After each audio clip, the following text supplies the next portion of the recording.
Hello, this is the luckiest maths teacher in the world. Thank you so much for tuning into this video in which we will look at area. So we're just going to quickly look at how to convert square units. So you probably know this chart. This is how we convert metric units of length. Now when we want to convert square units, so kilometers squared, meters squared, centimeters squared, and millimeters squared, we also have to square these numbers here called the conversion factors.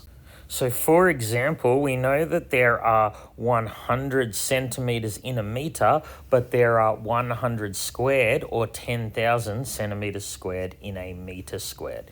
Now, when you're using this chart, just remember if you're going from a smaller to a larger unit, you divide, and from a larger to smaller unit, you multiply. People sometimes get confused with that. If you're going from a smaller to a larger unit, there are fewer of the larger unit. That's why you divide. So for example, when we're going from smaller unit meters squared to larger unit kilometers squared, we divide rather than times. So if I have 30 meters squared and I want to convert it to centimeters squared and kilometers squared, I can just use the chart above.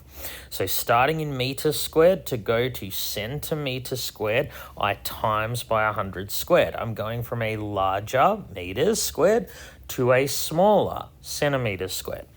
So you just put in your calculator 30 times 100 squared and let it do the rest for you.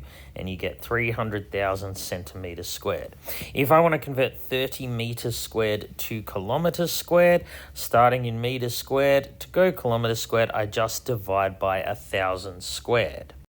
So we get a really small answer of 0.00, there's ending up 5 zeros.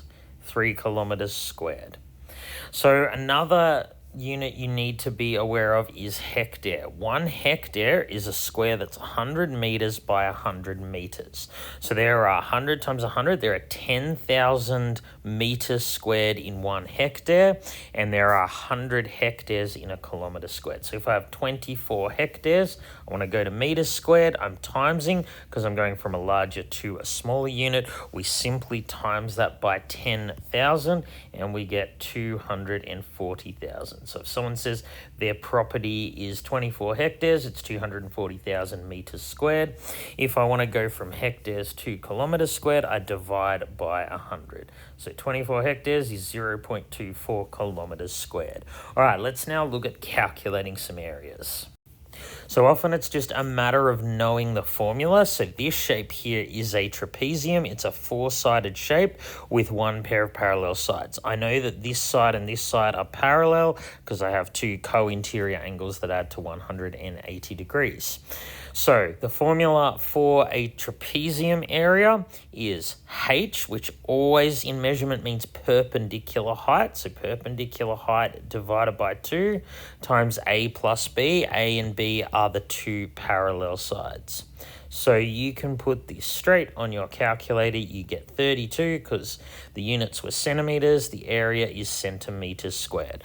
What does that mean? Well, it means if I look at one of these, which is 1 square centimeter, 32 of these small squares would fit inside that shape. Down here we have a sector. Its formula for area, theta over 360 pi r squared. Theta is the angle in the center and r is the radius. So the area here is simply angle over 360 times pi times radius squared. So putting that in our calculator, we get approximately 9.42. Now, if no units were written for the dimensions, we just write units squared for area. Let's look at some harder area questions now. So we need to know side lengths in order that we can find areas. Sometimes they're not given to us and we'll need to use something like Pythagoras to first find them. So if we look at this triangle here, we know the area of a triangle is base times perpendicular height divided by 2. The base is given to us, but not the perpendicular height. So we must find it. So I'm going to draw in the perpendicular height here. Perpendicular means at 90 degrees. Now, with an equilateral or an isosceles triangle, when you draw the perpendicular height, it splits the base in 2. So each of these will be the same. They will be 2.5. And of course, we know this side here is 5.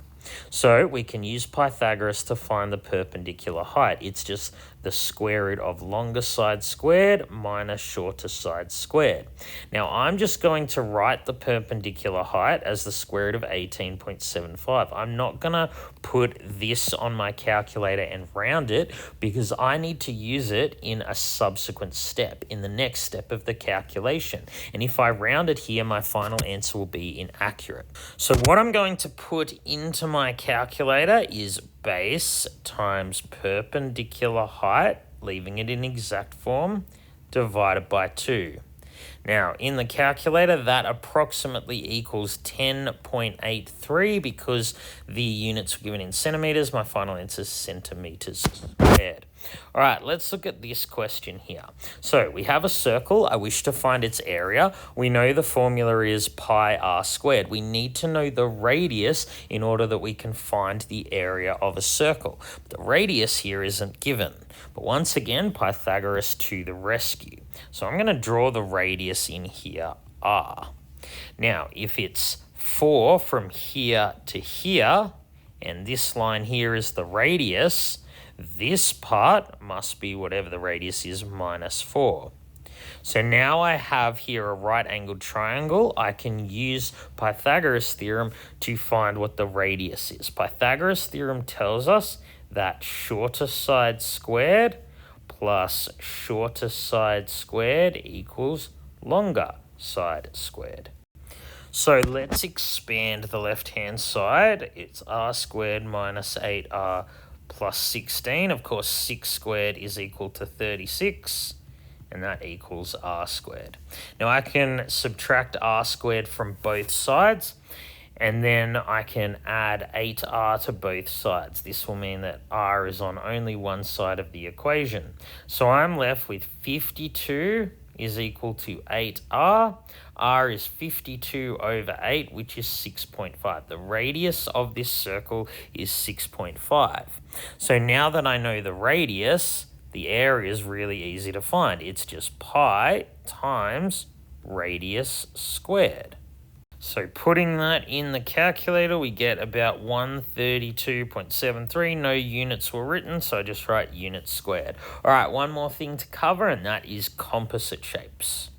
So composite shapes will either be two shapes stuck together or one shape cut out of another. You just find the areas of the individual shapes. So this here is a weird shape. We don't have a formula for it, but what we can notice, this is a kite because four-sided shapes with adjacent sides equal are kites. And then we have a semicircle here. So the formula for the area of a kite, so I'll just put AK, area of kite, is xy over 2, where x and y are the diagonals. Diagonal 1, diagonal 2. So the diagonals here, one of them is 50, and one of them is 21 plus 21, which is 42. So the area of the kite is just 50 times 21. It's 1,050 units squared. Now we need to add on this semicircle here.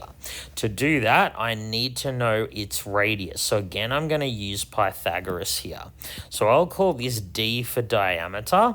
So d, now I'm finding the longer side. It's square root of shorter side squared plus shorter side squared, and that gives us 29. So remember, the area of a circle is pi times radius squared. The radius is always half the diameter. Because this is a semicircle, a poorly drawn one, but a semicircle nonetheless, we need to divide it by 2. So the total area is going to be this semicircle plus the kite, which is 1,050.